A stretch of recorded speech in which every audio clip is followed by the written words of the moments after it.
ပြီးတော့ဗုဒ္ဓဘာသာနဲ့ပတ်သက်တဲ့ဓမ္မမေခွန်းများမေခွန်းပြုတော်မူပါရှင်ဗျာကောင်းပါနောက်ထပ်မေခွန်းတစ်ခုကတော့တပည့်တော်လူဖြစ်ဖို့ခက်ခဲတယ်ဆိုတာဟုတ်ပါသလားရှင်ဗျာအကယ်၍လူဖြစ်ဖို့ခက်ခဲတယ်ဆိုလို့ရှိရင်ဘယ်လောက်ထိခက်ခဲပါသလဲနောက်တစ်ခုကကြတော့ဘလူတွေလှုပ်လို့ရှိရင်လူဖြစ်ပါသလဲဘာတွေလှုပ်လို့ရှိရင်နတ်ဖြစ်ပါသလဲဘာတွေလှုပ်လို့ရှိရင်ဗြဟ္မာဖြစ်ပါသလဲတပည့်တော်တို့လူတွေမှာအရေးအတွက်အကန့်အသတ်ရှိသလိုဒီနတ်တွေဗြဟ္မာတွေနဂါးတွေဘလူတွေမှာရောအရေးအတွက်အကန့်အသတ်ရှိပါသလားရှင်ဗျာလူဖြစ်ဖို့ခက်ခဲတယ်ဆိုတာမနုဿတ္တဘာဝဒုလဘောလို့ဆိုတဲ့စာပေရဟုတ်တယ်လို့ပြောမယ်ဒါပေမဲ့လူဖြစ်ဖို့ခက်ခဲတယ်ဆိုတာဘယ်သူတွေကိုပြောတာလဲဘယ်သရဝါတွေကိုရည်ညွှန်းတယ်လဲလို့ဆိုမြတ်စွာဘုရားဟောထားတဲ့လက်ကမ်းကြီးဥပမာနဲ့ကာနာကစ္စဘောပမာဆိုတဲ့သုတ်တန်အရာဆိုလို့ရှိရင်တော့သူကတရိษံတစ်ကောင်ရဲ့အနေအထားမှာကြည့်လိုက်မယ်ဆိုရင်သူကစားဖို့ရရဲ့နိုင်ကျင့်ဖို့ရဲ့ကံကုန်ခံစားဖို့ရဲ့ဒါပဲသူရှိတယ်မှန်ပါဗျာအဲ့ဒီစားဖို့အတွက်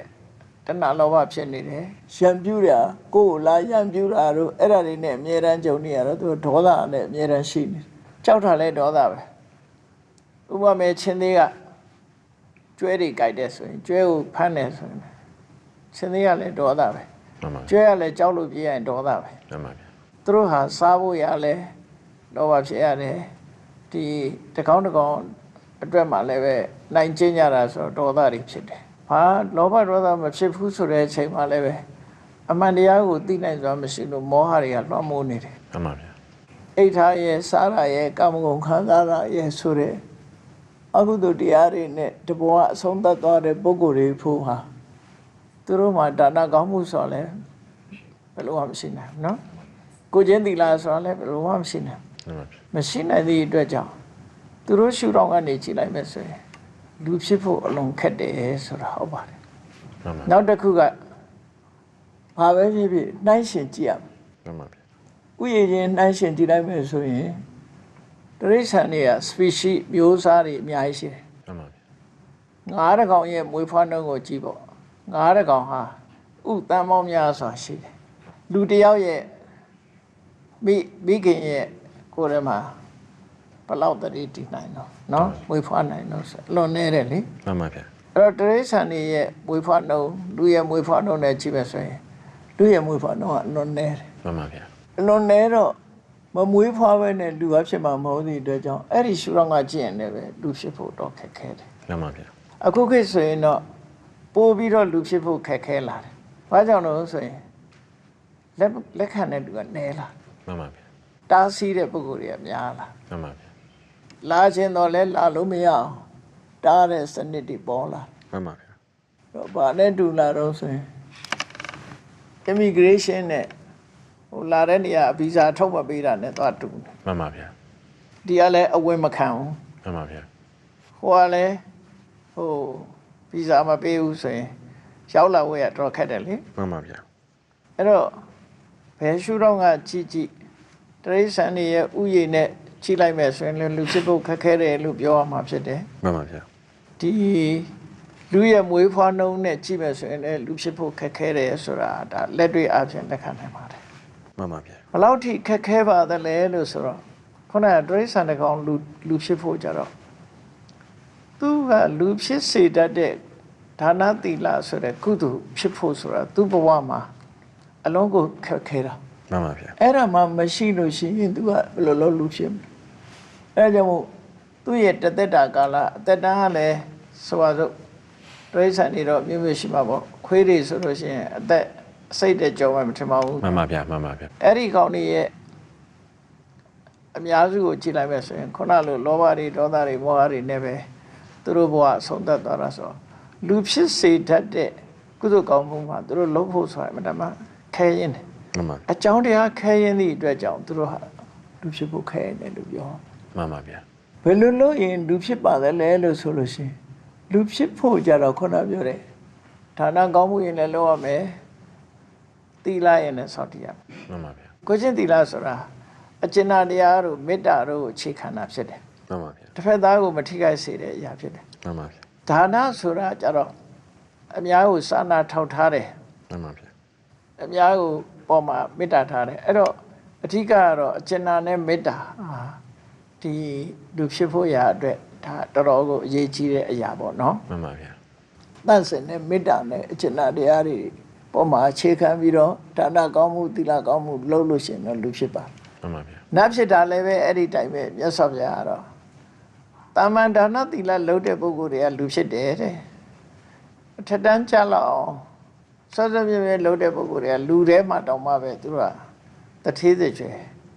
လူကိုအစိုးရတဲ့မင်းမျိုးတွေဖြစ်တယ် မှန်ပါဗျာ နတ်ကြတော့လွန်လွန်ကဲကဲဒါနသီလလုံးမှနတ်ဖြစ်တယ်လူတွေလှုပ်ထားတယ်ပို့ပြီးတော့သူတို့ကတာလွန်တယ်လို့ပြောတယ်မြတ်စွာဘုရားဟောတဲ့ထဲမှာဆိုရင်ဘယ်တော့မှစိတ်မဆိုးတဲ့လူတယောက်အမျိုးသမီးတယောက်ဟာလည်းပဲလူဖြစ်တယ်ဟိုနတ်ဖြစ်တယ်ပေါ့လူဘဝမှာသူကစိတ်မဆိုးအောင်နေတယ် မှန်ပါဗျာ နောက်တယောက်ကတော့ဘာလိလာတောင်းနည်းနည်းလေးဖြစ်စေလှူတယ် မှန်ပါဗျာ ပြီးတော့ဘယ်တော့မှလိမ်မပြောဘူးအမှန်တရားကိုပြောတယ်ဆိုတဲ့အကြောင်းတရားလေးတွေနဲ့လည်းပဲနတ်ဖြစ်တာတွေရှိတယ် မှန်ပါဗျာ အဲ့တော့ဆိုလိုတာကတော့ကုသိုလ်ကောင်းမှုရှိရင်နတ်ဖြစ်နိုင်တယ်လို့ပြောမှာ မှန်ပါဗျာ ဘာတွေလို့ရင်ပြမဖြစ်တယ်လဲဆိုတာကြတော့ तू ကသမထကျင့်စဉ်ကိုကျင့်ရမှာ तू မှန်ပါဗျာ တမာတိကိုပေါက်ပေါက်ရောက်ရောက်အောင်မြင်သည်ထိအောင်လူတွေရဲ့ဒီမျက်စိနာနာလက်ရကာယနေပြီးတော့လူတွေမှာဖုံးတို့အခုပြောကြတယ်ပါကြတယ်ဆိုတာမျက်စိကနှစ်သက်စရာအာယုံကိုကြည့်ပြီးပြောတယ် မှန်ပါဗျာ နားကตายရတဲ့အတန်ကိုနားထောင်ပြီးပြောတယ်ဟုတ်တ မှ ယ် န်ပါဗျာမှန်ပါဗျာ နှာခေါင်းကငွေ့ကြိုက်တဲ့အနံကိုနမ်းရှုပြီးပြောတယ်လျှာကကောင်းတဲ့အရာကိုတရက်ပြီးတော့ပြောတယ် မှန်ပါ အဲ့ဒီကာမဂုဏ်အာယုန်နေနဲ့ပြောနေတဲ့ပုဂ္ဂိုလ်တွေကတပိုင်းပြမဖြစ်သွားရင်အဲ့ဒါတွေကိုဆွန့်လွှတ်ရမယ် မှန်ပါဗျာ ဆွန့်လွှတ်ပြီးတော့သူတို့ကငြိမ်းချမ်းတဲ့တမာတိစွမ်းအားနဲ့တည်ကျိန်တဲ့အာယုန်တစ်ခုပေါ်မှာအခြေခံပြီးတော့သမထကျင့်စဉ်ကိုကျင့်တယ် မှန်ပါဗျာ ဒီကာမဂုဏ်အပျော်တွေကနေထွက်ပြီးတော့ဒီတဲ့အစင်းမြင့်နဲ့ငြိမ်းချမ်းတဲ့အပျော်ပေါ့ မှန်ပါဗျာ တရားနဲ့ပြောတယ်လို့ဆိုပါစို့ မှန်ပါဗျာ အဲ့ဒီလိုတရားကျင့်နိုင်ပြီးတော့သမထကျင့်စဉ်အဆင့်ဆင့်သူ့အဆင့်လိုက်အောင်မြင်မှဖြစ်မှာဆိုတာဖြစ်တယ် မှန်ပါဗျာ နော်လူတွေမှာအရေးအတွက်ရှိသလိုနတ်ပြမနဂါဘလူတွေမှာအရေးအတွက်အကန့်အသတ်ရှိပါသလားအရေးအတွက်တော့ရှိတယ်အကန့်အသတ်ဆိုတာတော့မရှိဘူး မှန်ပါဗျာ နော်အကန့်အသတ်ဆိုတာမရှိဘူးအကန့်အသတ်ဆိုတာဘလောက်ပဲရှိရမယ်ဆိုရင်ဒီလိုကန့်သတ်တာ မှန်ပါဗျာ လူတွေမှာလည်းပဲအရေးအတွက်တော့ရှိတယ်အကန့်အသတ်ဆိုတာကဟိုကနန်းအနေနဲ့ပြောမယ်ဆိုရင်ဘလောက်ပဲသူကရှိတယ်ဆိုတော့အကန့်အသတ်တော့မရှိပါဘူး မှန်ပါဗျာ ဘုံမှတ်မိသတော့ပြောရမယ်ဆိုရင်ဘုံတိတက်တဲ့အရွယ်နောက်ပိုင်းမှာလွတ်လပ်ရတဲ့အချိန်ပိုင်းမှာဆိုရင်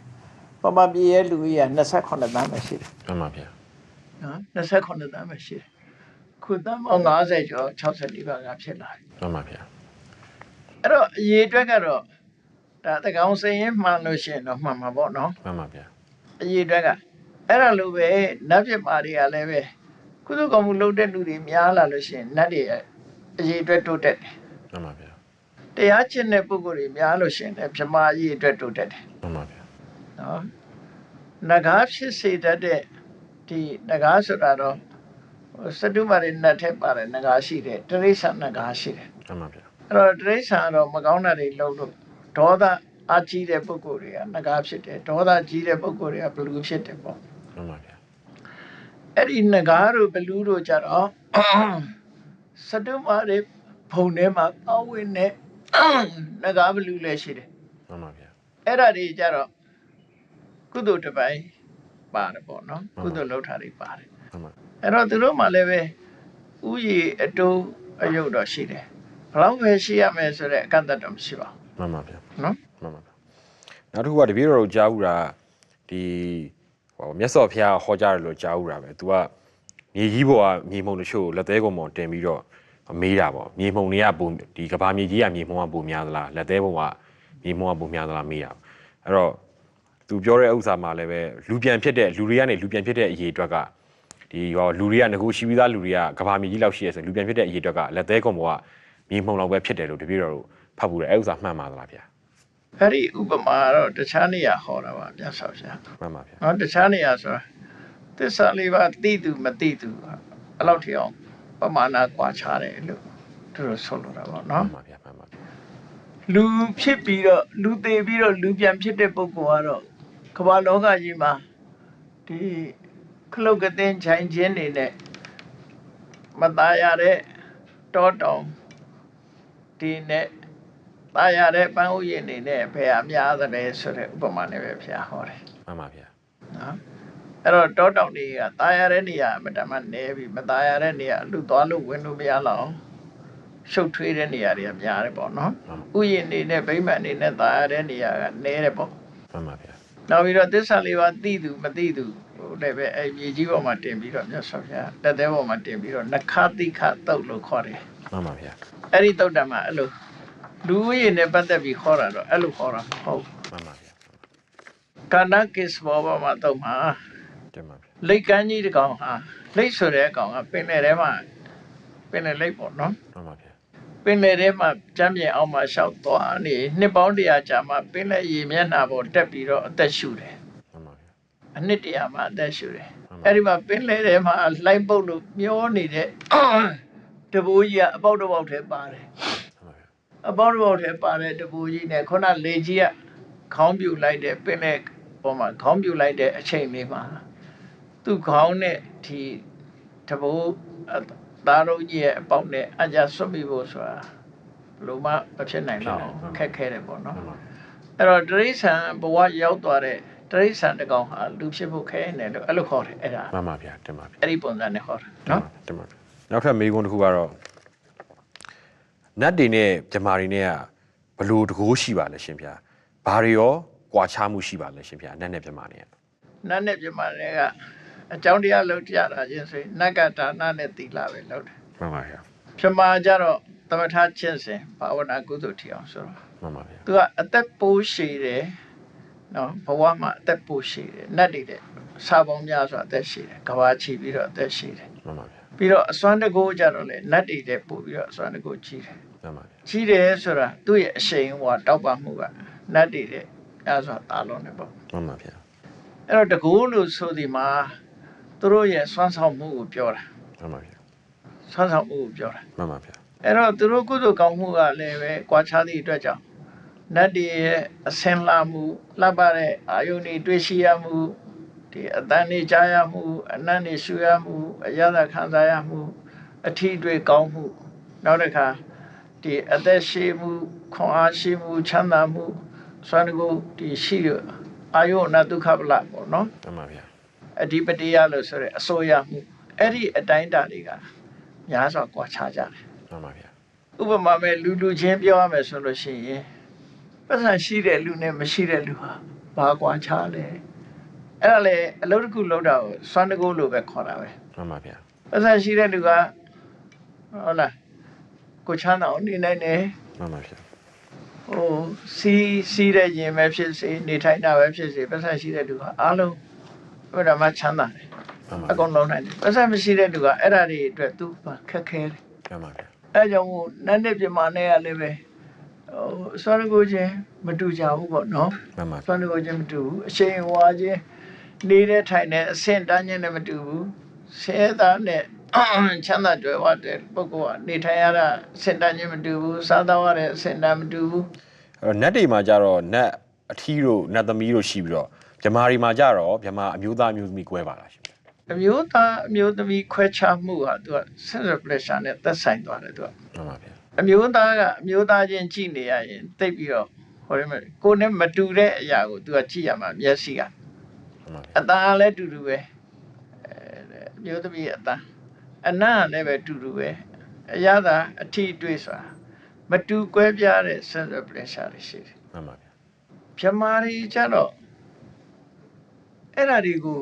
ဖယ်ရှားပြီးမှသူတို့ကဇန်တရားကိုရနိုင်တော့ မှန်ပါဗျာ ဆိုတော့ဟိုဘက်ကန်းသွားခြင်းလို့ရှိရင်ဒီဘက်ကန်းကိုလက်ဆွမ်းရမယ် မှန်ပါဗျာ ဒီဘက်ကန်းခွာရမယ် မှန်ပါဗျာ မြမာဖြစ်ဖို့ဆိုတာဒီအဲ့ဒီကာမဂုဏ်အာယုန်ကိုခွာရမယ်သူက မှန်ပါမှန်ပါဗျာ မျက်စိကနေကြည့်ပြီးတွေ့တာမှုတွေနာအဲ့ဒါတွေအကုန်လုံးလွှတ်ရတယ်သူကစိတ်တစ်ခုတည်းကနေပြီးအာယုန်တစ်ခုပေါ်မှာတည်ငြိမ်အောင်ကြိုးစားတာစင်တန်းတာကွာသွားကြတယ်ဒါကြောင့်မို့လို့မြမပြေရောက်တဲ့အခါမှာသူကကာမဂုဏ်အာယုန်ခံစားဖို့ဆိုတာမဟုတ်တော့ပဲနဲ့နှလုံးသားထဲမှာတည်ငြိမ်အေးချမ်းမှုကိုအဓိကထားတာဖြစ်လို့မြမမှာအဖို့မှမရှိဘူး မှန်ပါဗျာ နတ်တွေကြတော့ကာမဂုဏ်အာယုန်ခံစားတာဖြစ်သောကြောင့်သူတို့မှာအဖို့မှရှိနေတယ် တင်ပါဗျာ န အဖိုးကလည်းအမနဲ့မှပြောတယ်အမကလည်းအဖိုးနဲ့မှပြောတယ် တင်ပါဗျာ ဒါမှပြည့်စုံတယ်လို့ဖြစ်တာပေါ့ မှန်ပါဗျာ နော် မှန်ပါဗျာ ဟိုကြတော့သူကအဲ့ဒီကာမဂုဏ်အာယုန်တွေကိုခွာပြီးမှရတဲ့နေရာဖယ်ရှားပြီးမှရတဲ့နေရာဆိုတော့သူတို့မှအဖို့မှမဖြစ်တော့ မှန်ပါဗျာတင်ပါဗမာဘုံထဲမှာရုပ်ကြီးပဲရှိတဲ့ဗမာဘုံနဲ့နိုင်ကြီးပဲရှိတဲ့ဗမာဘုံရှိရလို့ကြားဥပါတယ်ရှင်ဗျာအဲ့တော့ဗမာတွေကနတ်ထက်တောင်အစွမ်းရှိတဲ့အစင်းမြင့်တယ်လို့လည်းဘုံဘုံကဟောတော့ဒီလိုရုပ်ကြီးပဲနိုင်ကြီးပဲရှိတဲ့ဗမာတွေကသူတို့ကဘယ်လိုတွေအစွမ်းရှိပါသလဲဘာကြောင့်သူတို့ကရုပ်ကြီးပဲနိုင်ကြီးပဲရှိနေပါသလဲဗျာရုပ်ကြီးပဲရှိတဲ့ဗမာရောနန်ရှိအောင်ဖန်ဆင်းလို့မရဘူးလားနိုင်ကြီးပဲရှိတဲ့ဗမာရောဒီရုပ်တွေပါရှိအောင်ဖန်ဆင်းလို့မရနိုင်ဘူးလားရှင်ဗျာ ဒါသူတို့ရဲ့ဆန္ဒပါ မှန်ပါဗျာ ရုပ်ချိနော်ရုပ်ကြီးမဟုတ်ပဲနဲ့ရုပ်ချိရုပ်တက်တက်လို့ဆိုလို့တယ် မှန်ပါဗျာ ရုပ်တက်တက်တာရှိတဲ့ဗမာဘုံရဲ့နာမ်တက်တက်တာရှိတဲ့ဗမာဘုံရဲ့လို့နှစ်ခုကွဲတယ်ရုပ်နဲ့နှစ်ခုပေါင်းစပ်ထားတဲ့ဗမာဘုံရဲ့သုံးမျိုးရှိတယ် မှန်ပါဗျာ နော်ရုပ်တက်တက်တာရှိတဲ့ဗမာဘုံကသူတရားကျင့်တဲ့အချိန်ကသူဆန္ဒအရောက်သူကဘယ်လိုဆန္ဒရှိတာတုံးဆိုသူတမထကျင့်စဉ်အောင်ပြီးတဲ့အခါမှာသူစဉ်းစားတယ်နန္တရားရှိနေလို့စိတ်ရှိနေလို့စိတ်ကဟိုဟာလှုပ်ချင်တယ်ဒါလှုပ်ချင်တယ်ဘာလှုပ်ချင်တယ်ဆိုဒီစိတ်ကိုထိန်းရတာပေါ့မှာသူကစိတ်ကိုအပြစ်မြင်တယ် မှန်ပါဗျာ စိတ်မရှိရင်ကောင်းတယ်ကွာရုပ်တက်တက်ပဲရှိတာကောင်းတယ်ရုပ်ကြီးဆိုရင်ဘာမှမသိတော့အေးရောစိတ်ကသိနေပြီးတော့ဟိုကလိုချင်ဒါလိုချင်ဟိုကဖြစ်ချင်ဒါဖြစ်ချင်ဒီစိတ်ဟာအတော်ဆက်ဆုပ်စရာကောင်းတယ်ဆိုစိတ်မဖြစ်ချင်တဲ့ဆန္ဒကြောင့်သူကရုပ်တက်တက်သွားဖြစ်တယ် မှန်ပါဗျာ နန္တက်တက်ရှိတဲ့ပြမလည်းထို့တူပဲရုပ်ရှိနေရင်ခေါင်းကပ်ရမယ်ဖိုက်နာရမယ်တခုတော့ရုပ်ကဒုက္ခပေးနေတယ်ပေါ့နော် မှန်ပါဗျာ ရုပ်မရှိရင်စိတ်ကြည်ဆိုရင်ဘာမှအထီးကိုက်နေတာမရှိဘူးစိတ်ကြည်ရှိနာမ်ကြီးရှိတာကောင်းတယ်လို့သူဆန္ဒချောင်းမို့လို့သူကနာမ်ကြီးရှိတဲ့ပြမနန္တက်တက်တာရှိတဲ့ပြမဖြစ်တယ်ပြမရီဆိုတာတတ်တည်တဲ့အစင်းမြင့်တဲ့လို့ကြားရတယ်ဆိုတော့အစင်းမြင့်တယ်ဆိုတာခုနပြောတယ်လို့ပဲကာမဂုဏ်အာယုန်နေနဲ့မျက်စိကကြည့်နားထောင်ပြီးတော့ဒီခါရမှချမ်းသာတဲ့ဟာမျိုးမဟုတ်ဘူးသူတို့က မှန်ပါဗျာ ဘာမှကြည့်ရှုနားထောင်နေတာမဟုတ်ပဲနဲ့အတွင်းစိတ်ဓာတ်မှာတမာတိစွမ်းအားလေးနဲ့သူတို့ကအာယုန်လေးတစ်ခုပေါ်မှာတည်ငြိမ်စွာနေတဲ့ချမ်းသာဒုက္ခကိုသူတို့ကယူတာ မှန်ပါ တမာတိဒုက္ခပေါ့နော် မှန်ပါဗျာ ရုပ်တက်တက်တာရှိတဲ့ပြမနန္တက်တက်တာရှိတဲ့ပြမတွေကဘလို့အစွမ်းရှိတယ်လဲလို့ဆိုရင်သူတို့ရဲ့အစွမ်းဆိုတာဟာလောက်ထားတဲ့ကုသိုလ်ကောင်းမှုကြောင့်သူတို့ရဲ့ဘဝမှာအေးချမ်းမှုအနှောက်အယှက်ကင်းမှုသူ့ရဲ့တက်တန်းအတိတက်တန်းရှိကြစွာနေထိုင်ရမှုဆိုတာတွေတော့ရှိ နောက်ထပ်မေးခွန်းတစ်ခုကတော့ဝတ်ဆိုတာအမြဲတမ်းလဲပါလားရှင်ဗျာဝတ်မလဲဘဲနဲ့ပဲနိဗ္ဗာန်ရအောင်ရောလုပ်လို့ရပါသလားနောက်တစ်ခုကအဟောတိကံဆိုတာရောဘာပါလဲရှင်ဗျာ အဲ့မှာဝတ်ဆိုတဲ့စကားလုံးကိုဖုံးဖို့ရှင်းပြမယ် မှန်ပါ ပမာရီနားလဲနေတာကိုကလူတယောက်ကိုချီကျိုးအောင်လုပ်လိုက်ရင်ကိုချီကျိုးတယ် မှန်ပါဗျာ အဲ့ဒါကိုဝတ်လဲတယ်လို့ယူဆတယ်မှန်တော့အဲ့ဒါတော့အကျိုးပေါ်တယ်လို့ပြောတယ် မှန်ပါဗျာ ဝတ္တဆိုတဲ့အဓိပ္ပာယ်အဲ့ဒါပြောတာမဟုတ်ဘူးသူ မှန်ပါဗျာ ကဝတ်က၃မျိုးရှိတယ် မှန်ပါဗျာ ကိလေသာဝကမ္မဝဝိပါကဝဝတ္တဆိုတာလဲပတ်ပြီးဖြစ်တာအကြောင်းနဲ့အကျိုးနဲ့လဲပတ်နေတာ မှန်ပါဗျာ ဥပမာဘဝကြီးဆိုဘုန်းတို့လဲပတ်တာလေအခုမနေ့ဆိုရင်နေထွက်လာတယ်ပြီးရင်နေဝင်သွားတယ် မှန်ပါဗျာ ညရောက်တယ်ပြီးရင်တစ်ခါမနေ့ရောက်တယ်ဒါလည်းလဲပတ်နေတာပဲလေ မှန်ပါဗျာ လဲပတ်မှုကိုဝတ္တလို့ခေါ်တယ် မှန်ပါဗျာ အဲ့တော့ဘာတွေလဲပတ်တာတော့ဆိုရင်ရှင်တဲ့ကလိုချင်တဲ့စိတ်တွေဖြစ်တယ် မှန်ပါ ကိလေသာ မှန်ပါဗျာ လိုချင်တဲ့စိတ်ဖြစ်တော့ရအောင်လုပ်တယ်ကံ ကံတင်ပါ ရလာတဲ့ဝိပါကအကျိုး မှန်ပါဗျာ လိုချင်တယ်ရအောင်လုပ်တယ်ရတယ်လိုချင်ပြန်တယ်ရအောင်လုပ်ပြန်တယ်ကြိုးစားပြန်တယ်ဆိုတော့ဒီအကြောင်းအကျိုးကြီးကလဲပတ်နေတာဟိုဒါဝတ်လို့ခေါ်တယ်ဝတ်မလဲပဲနိဗ္ဗာန်ရအောင်လုပ်လို့ရလားဆိုတော့ဒီအကြောင်းအကျိုးဆက်ဆက်နေတာတွေကိုနိဗ္ဗာန်ရအောင်လုပ်တယ်ဆိုတာကဒီထဲကလုပ်ရတယ်သူက မှန်ပါဗျာ ဝတ်ထဲမှာပဲနိဗ္ဗာန်ရအောင်လုပ်လို့ရတယ်နိဗ္ဗာန်ရောက်သွားရင်ကတော့ဝတ်တာတွေကထွက်သွားပြီသူက မှန်ပါဗျာ ဒီထဲမှာသူကလုပ်လို့ရတယ်ဝတ်မလဲပဲဆိုတာတော့မဟုတ်ဘူးဝတ်ကတော့လဲမှာ မှန်ပါ ဝတ်လဲတယ်ဆိုတာဗမာတွေနားလဲတယ်ကိုကသူများကိုမတရားလုပ်လိုက်လို့ကိုမတရားလုပ်ခံရတယ်ဆိုဝတ်လဲမှုမျိုးပြောတာမဟုတ်ဘူးကိလေသာရှိရင်ကံဆိုတဲ့အလုပ်တရားရှိလာတယ်ကံရှိလို့ရှိရင်အကျိုးတရားဆိုတာရှိလာတယ်နော်အဲ့တော့ကိလေသာဖြစ်သည့်အတွက်ကြောင့်ကံဖြစ်တယ်ကံဖြစ်သည့်အတွက်ကြောင့်အကျိုးတရားတွေပေါ်တယ်အဲ့ဒီအကြောင်းအကျိုးဟာလည်းပတ်နေတယ်လို့ဆိုလို့တယ်နော် အဲ့ဒီလက်ပတ်မှုကိုရက်တော့အောင်လုံးမနေပါညာအဲ့တော့ရက်တော့အောင်လုံးတယ်ဆိုတာဒီဝတ်ထဲမှာပဲလုံးလို့ရတယ်ကိလေသာကိုဖယ်ရှားဖို့ကြိုးစားရမယ် မှန်ပါဗျာ ကိလေသာကိုဖယ်ရှားလိုက်လို့ရှိရင်ကိလေသာတွေငြိမ်းသွားရင်ကံကလည်းပြတ်သွားရော မှန်ပါဗျာ ကိလေသာនិရောဓိကမ္မនិရောဓတော့ကိလေသာငြိမ်းမှကံငြိမ်းတယ် မှန်ပါဗျာ ကိလေသာငြိမ်းသွားရင်ကံငြိမ်းသွားတယ်ကံငြိမ်းသွားလို့ရှိရင်ဝိပါကဆိုတဲ့နောက်ကအကျိုးမလာတော့ဘူး မှန်ပါဗျာ အဲ့ဒါနေပါရောက်ချင်းပဲဖြစ်တယ်ပေါ့နော်ဟောတိကံဆိုတာကနားလည်အောင်ပြောရမယ်ဆိုရင် expire ဖြစ်တာပြောတာ မှန်ပါဗျာ expire ဆိုတာ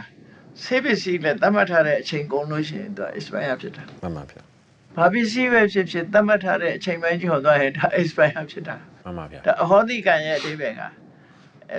ကံအနေနဲ့တော့ဖြစ်သွားပြီအကျိုးမလာတော့ချိန်ဒီကစံတတိကုံသွားပြီလို့ဆိုလို့တယ် မှန်ပါဗျာ ကံရဲ့စံတတိတစ်ခုကုံသွားပြီ မှန်ပါဗျာ ကံကိုသူကသတ်မှတ်ထားတာရှိတယ်ကံတစ်ခုလှုပ်လို့ရှိရင်ဒီဘဝမှာအကျိုးပေးတဲ့ကံကိုဒိဋ္ဌဓမ္မဝိရဏိယကံလို့ခေါ်တယ်ဒီဘဝမှာအကျိုးပေးတယ် မှန်ပါဗျာ နောက်ဒုတိယဘဝမှာအကျိုးပေးမဲ့ကံကိုဥပပစ္စဝိရဏိယလို့ခေါ်တယ် မှန်ပါဗျာ နောက်တင်းတော်တဲ့ဘဝတစ်ခုမှာအကျိုးပေးမဲ့ကံမျိုးကိုဒီအပရပရိယဝိရဏိယကံလို့ခေါ်တယ်အဲကံသုံးမျိုးဒီဘဝမှာအကျိုးပေးမဲ့ကံကသူအကြောင်းအကျိုးမညီသည့်အတွက်ကြောင့်သူကအကျိုးထုတ်လို့ရမှာမထုတ်လို့ဘူးဒီဘဝကလည်းပြီးဆုံးသွားပြီဆိုရင်အဲကံအဟောတိဖြစ်သွား အဲ့ဆိုအိတ်ကန်ကောင်းတာရောဆိုးတာရောနှစ်ခုစလုံးဖြစ်နေ နှစ်ခုစလုံးဖြစ်တယ်နှစ်ခုစလုံးနဲ့သက်ဆိုင်တယ် မှန်ပါဗျာ ဥပမာတစ်ခုဘုံကနားလဲအောင်ပြောရမယ်ဆိုလို့ရှိရင်ကဘာကျော်လူသက်သမားကြီးအင်္ဂုလိမာလာပေါ့ကြားဘူးတယ်မဟုတ်လား ကြားဦးပါတယ်ဗျာ အဲ့ဒီအင်္ဂုလိမာလာလူတွေတတ်ထားတဲ့ဗာဏာတိပတ္တကံ မှန်ပါဗျာ သို့တော့ကိလေသာတွေကိုသူပယ်လိုက်နိုင်တဲ့အတွက်ကြောင့်အဲ့ဒီကံတွေကဒီဘဝမှာပဲအကျိုးပေးနိုင်တယ်သူကနောက်ဘဝဆိုမရှိတော့ မှန်ပါဗျာ သူကဘာလို့ကိလေသာပြတ်သည့်အတွက်ကြောင့်နောက်ဘဝဖန်တီးပေးမယ်တဏှာဆိုသူမှမရှိဘူးကံနဲ့ကိလေသာတွေမရှိဘူးနောက်ဘဝမရှိသည့်အတွက်ကြောင့်နောက်ဘဝမှာငရဲကြရမယ်ဒီသူလှုပ်ထားတဲ့ကံတွေဟာစပယ်ရဖြစ်သွား အဲ့ဒါဆိုရင် तू ကဒီဘဝမှာပဲ तू ရဟန်းပြုရင်အချိန်တော့ခဲနဲ့အထုခံရတာဝိုင်းဆဲတာလောက်ပဲ အဲ့ဒါတော့ပဲနဲ့ပြီးသွားတယ် တင်ပါဗျာ ပြီးသွားတယ်ဟိုမျိုးလို့ပေါ့တကြောင်းကြာမှာလူငင်းချမ်းသာခွင့်နဲ့တရက်လောက်နဲ့လွတ်သွားတယ်လို့ဖြစ်မှာပေါ့ကံကိလေသာတွေကိုဖျက်ဆီးလိုက်သည့်အတွက်ကြောင့်ကံတရားအကျိုးပေးခွင့်မရှိတော့မပေးနိုင်တော့ဘူးပေါ့နော်ကိလေသာနဲ့ကံပေါင်းစပ်မှသူအကျိုးပေးတာမျိုးစေ့ပေါက်တာပဲကြည့်လေမြေနဲ့ရေနဲ့တွေ့ပါပေါက်တာမဟုတ်လား မှန်ပါဗျာမှန်ပါ မြေနဲ့ရေနဲ့မတွေ့အောင်သွေးချောက်တဲ့နေရာမှာထားလိုက်မယ်ဆိုရင်ဒီမျိုးစေ့ကပေါက်တော့ဘူးလေ တင်ပါဗျာမှန်ပါ အဲ့ဒါလိုပါပဲဟောဒီ မှန်ပါဗျာနောက်ထပ်မေးခွန်းတစ်ခုကတော့ဒီဗုဒ္ဓဘာသာ၅ပါးသီလတွေမှာပါတဲ့ပါဏာတိပါတာကံဟာဘလို့အခြေအနေမျိုးမှာထိုက်ပါသလဲတချို့သိလို့တဲ့လူတွေကကြတော့အလူပြုလို့တဲ့ရည်ရွယ်ချက်နဲ့တရိษံတွေတတ်ခဲ့မိလို့ရှင်ရောငရဲကြီးပါလားရှင်ဗျာ ဘုရားဘာသာရဲ့အခြေခံလို့ဆိုကိုကျင်းသီလမှာမှန်တယ်၅ပါးသီလလောက်ရမယ်သူက၅ပါးသီလဆိုတာပြောမယ်ဆိုရင်ကိုချင်းစာတရားနဲ့အကျဉ်းနာမေတ္တာကိုအခြေခံထားတယ်ပေါ့ဖက်သားကိုထိခိုက်မှုရှောင်တယ်ပေါ့နော်ဒီပါဏာတိပါဒကံထိုက်တယ်ဆိုတာအင်္ဂါ900ရှိတယ် မှန်ပါဗျာ ကိုကျူးလွန်တဲ့ပုဂ္ဂိုလ်ကကျူးလွန်ခံရတဲ့တရားကတရားလည်းဖြစ်ရမယ်တစ်တုံးကြီးလိုဟာမျိုးတရားထည့်ပြီးလောက်တာမျိုးပဲဖြစ်အောင်ပေါ့တရားလည်းဖြစ်တယ်တရားမှန်းလည်းသိတဲ့အမှတ်တင်ညာရှိတယ်သိစီလိုတဲ့စိတ်လည်းရှိတယ်သိအောင်လည်းလုပ်တယ်သိလည်းသိသွားတယ် မှန်ပါဗျာ အဲ့ဒီ၅ခုအင်္ဂါရ၅ချက်ကြီးပဏာတိပါဒကံထိုက်တယ်လို့သူတို့ဆိုတယ် မှန်ပါဗျာ နော်အချက်၅ချက်ကြီးဖို့လိုတယ်ပေါ့နော် မှန်ပါဗျာ တရားမှန်းလည်းကိုယ်သိတယ်တရားလည်းမှန်းတယ်တရားမှန်းလည်းကိုယ်သိတယ်ဒီကောင်ကိုသိစေခြင်းနဲ့စိတ်လည်းရှိတယ်သိအောင်လုပ်တဲ့ပြောကလည်းပါတယ် မှန်ပါ တခုသိလည်းသိသွားတယ်ဆိုရင်ဒါပဏာတိပါဒကံထိုက်သွားပြီ မှန်ပါဗျာ ဒါတခုနော် မှန်ပါဗျာ အလူပြုတ်လို့တဲ့ရည်ရွယ်ချက်နဲ့တရိษံတတ်ခဲ့ပြီးရင်အလူပြုတ်ရင်းနဲ့ဆိုတာတော့ဒါသူများကိုပေးခြင်းကမ်းခြင်းနဲ့ဆိုတာတော့ကုသိုလ်ပိုင်းလို့ပြောရမှာဖြစ်တယ် မှန်ပါဗျာ တရိษံတတ်တဲ့အခါကျတော့ဟိုကရည်ရွယ်ချက်ကိုသာပြောတာအလူပြုတ်လို့တဲ့ရည်ရွယ်ချက်ကတစ်ခု မှန်ပါဗျာ အဲ့ဒါကအလူပြုတ်လို့ရရဲ့ဆိုတော့ကောင်းတယ် မှန်ပါဗျာ အဲ့ဒီအပိုင်းကကုသိုလ်လို့ပြောလို့ရတယ် မှန်ပါဗျာ တရိษံတတ်ပြီဆိုတဲ့အခါကျတော့သူ့မှာကိုချင်းစာတရားနဲ့အကျဉ်းတရားတွေပြက်ကွက်သွားတယ် မှန်ပါဗျာ ကိုဘာလို့ဆိုရင်ကိုချင်းစာတရားဆိုရင်ကိုတတ်ရင်ခံနိုင်မလား မှန်ပါဗျာ ဟုတ်တယ်မလားကိုမကြိုက်တဲ့အလုပ်တစ်ခုကိုသူများကိုလုပ်တယ်ဆိုတော့ကြတဲ့သူကကိုကျင်စာတရားပြက်ကွက်သွားပြီ မှန်ပါဗျာ တစ်ဖက်သားကိုဒုက္ခရောက်အောင်လုပ်လိုက်ပြီဆိုတော့သူကစေရနာဆိုဖြစ်သွားတယ် မှန်ပါဗျာ အဲ့တော့အလူပြုတ်လို့တဲ့ရည်ရွယ်ချက်တွေကတော့ရည်ရွယ်ချက်အကောင်းပဲသို့တော့တရိษံကိုတတ်လိုက်လို့ရှိရင်အဲ့ဒီတတ်တဲ့ပြစ်မှုကတခြား မှန်ပါဗျာ အဲ့တော့တရိษံတတ်တဲ့ပြစ်မှုကြောင့်ငရဲကြီးပါသလားဆိုတော့သူ့ရဲ့စေရနာဇောတွေကတော့အပင်ငရဲကိုချစေနိုင်တဲ့ဟာတွေကြီးပဲအကုန်လုံး မှန်ပါဗျာ နော် မှန်ပါဗျာအဲ့ဒါဆိုလို့ရှိရင်အလှပြုတဲ့အတွက်လည်းကောင်းမှုကုသိုလ်ရမယ်တရိษံတက်တဲ့အတွက်လည်းအကုသိုလ်ဖြစ်မယ်လို့ပြောတာလားရှင် ဖြစ်တယ်ဒါမျိုးဟိုရောထွေးနေတာလို့ခေါ်တယ်ပေါ့ မှန်ပါဗျာ ရောထွေးနေလို့ခေါ်တယ် မှန်ပါဗျာ ဥပမာမဲ့ဇလန်နေရှိတယ် မှန်ပါဗျာ မုတ်ဆိုးတယောက်ဟာသားကောင်တတ်လာတဲ့တတ်တော့ကတော့သူစားဖို့တတ်တာပဲ မှန်ပါဗျာ ကြောင်ချဖို့လည်းဖြစ်ပဲပေါ့ မှန်ပါ ပိစိကဘုရားတပားနဲ့တွေ့တဲ့အခါကျတော့အဲ့ဒီသားဟင်းကိုလှူလိုက်တယ် မှန်ပါဗျာ သူကဒီဘဝမှာလာပြီးတော့ချွတ်တရားရတယ်ဆိုရင်အဲ့တော့လှူတဲ့ကုသိုလ်ကတခြားတတ်တဲ့ဟာကတခြားသူကတကန့်စီပဲမှတ်ရတယ်အဲ့ဒါမျိုးကြတော့ မှန်ပါဗျာ ဟိုဟာအတွက်ကဟိုဟာအကျိုးပေးမှာဒါအတွက်ကဒါအကျိုးပေးမှာ မှန်ပါဗျာ မတူနော် တင်ပါဗျာ စိတ်ကစိတ်ပဲ မူသာဝါဒကံထဲမှာစေးတိုင်းထွာတာဂုံးတိုက်တာတွေပါပါလားရှင်ဗျာ သူကမူသဝါဒကတတ်တစ်ခု မှန်ပါ ဆဲရတာကိုဖရုဒဝါစာလို့ခေါ်တယ်ဝစီကံ၄မျိုးရှိတယ် မှန်ပါဗျာ မူသဝါဒကတော့အမှားကိုအမှန်လို့ပြောတာတို့အမှန်ကိုအမှားလို့ပြောတာတို့အဲ့ဒါကိုမူသဝါဒလွယ်မှားပြီးပြောတာမျိုး မှန်ပါဗျာ တစ်ဖက်သားကိုလွယ်မှားစေတဲ့စိတ်နဲ့အမှန်မှားစေလို့တဲ့စိတ်နဲ့ပြောတာ မှန်ပါဗျာ ဆဲရတာကျတော့ဖရုဒဝါစာလို့ခေါ်တယ် မှန်ပါဗျာ ခုံးတိုက်တာကျတော့ပိတုနာဝါစာလို့ခေါ်တယ် မှန်ပါဗျာ အဲ့မှာနောက်တစ်ခုထည့်လိုက်မယ်ဆိုလို့ရှိရင်အကျိုးမရှိတဲ့စကားတွေတမ္ဖပလာပကောင်းကျိုးချမ်းသာတွေကိုပျက်စီးစေတတ်တဲ့လောကမှာဘာအကျိုးမှမဖြစ်စေတတ်တဲ့ဒီကောင်းကျိုးချမ်းသာကိုဖျက်ဆီးတတ်တဲ့အပြောဆိုဒီကိုပြောလို့ရှိရင်ပညာရတွေလည်းပါမှာပေါ့နော်ဘာမှကောင်းကျိုးချမ်းသာမရတဲ့ပြောဆိုတွေပညာရတွေရောအကုန်လုံးတမ္ဖပလာပလို့ခေါ်တယ် မှန်ပါဗျာ အဲ့ဒါတော့ဘာမှကောင်းကျိုးချမ်းသာကိုမဖြစ်စေနိုင်တဲ့ဟာမျိုး၄မျိုးရှိတယ်သူက မှန်ပါဗျာ နော် မှန်ပါဗျာအဲ့တော့အဲ့ဒီ channel 3မျိုးကမူသာဝါဒထဲမှာ၅ပါးသီလာထဲမှာမပါဘူးဆိုတော့ channel 3မျိုးလွတ်လို့ရှိရင်မူသာဝါဒကံလောက်မစိုးဘူးလို့ပြောချင်တာမျိုးလား အဲ့လိုမဟုတ်ဘူးသူကအဲ့လိုမဟုတ်ဘူးဒီ၅ပါးသီလလို့သတ်မှတ်ပေးထားတာကသူကဒုစရိုက်10ပါးကြတော့ဒါတွေကုန်ပါတယ် မှန်ပါဗျာ ဒုစရိုက်10ပါးဒါပါတယ်တချို့လည်းအဲ့ဒါကြံ့ကြံ့မှစောက်ပြီးတော့တွေးတဲ့လူတွေရှိတော့ပေါ့နော်၅ပါးသီလမှာသူရမေရိယပါတယ်ဒုစရိုက်10ပါးတဲ့ကြတော့သူရမေရိယမပါဘူးအဲ့တော့ဒုစရိုက်မဖြစ်ဘူးလို့ဒီလိုမဟုတ်ဘူးမြတ်စွာဘုရားဟောတဲ့နေရာမှာသူ့ရဲ့ဒီအစင်လာတစ်ခုရမြတ်စွာဘုရားတချို့လူမှုရေးတွေကြတော့အစင်လာတစ်ခုနဲ့လောကမှာကျင့်ထုံးနေအစင်လာကျင့်ထုံးလာတဲ့ဟာတွေကိုပြန်ပြီးတော့ဟောပေးတာဒါတွေက တင်ပါဗျာ ဖျားပွဲမှာပေါ်တဲ့ဟာမဟုတ်ဘူးရှေးပညာရှိသူတော်ကောင်းတွေလိုက်နာကျင့်ထုံးတွေရှိတဲ့ဟာကိုဟောတာ တင်ပါဗျာ အဲ့တော့ဆေးတိုင်းထွားတာဂုံတတ်တာ၅ပါးသီလတဲ့မပါလို့သီလမကျိုးဘူးလို့